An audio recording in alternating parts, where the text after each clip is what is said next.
How to fix screen won't turn on in Realme 13. So let's start the video. First of all, open settings. In settings, scroll down and here you can see the option system and update. Now click on it and then click on backup and reset. Now click on reset phone and here you can see the option reset all settings. Now click on it and here enter your password to reset your all settings.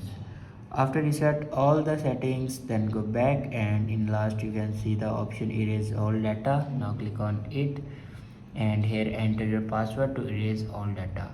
Erase all data basically means factory data reset. It will remove all the data in your device like photos, videos, documents.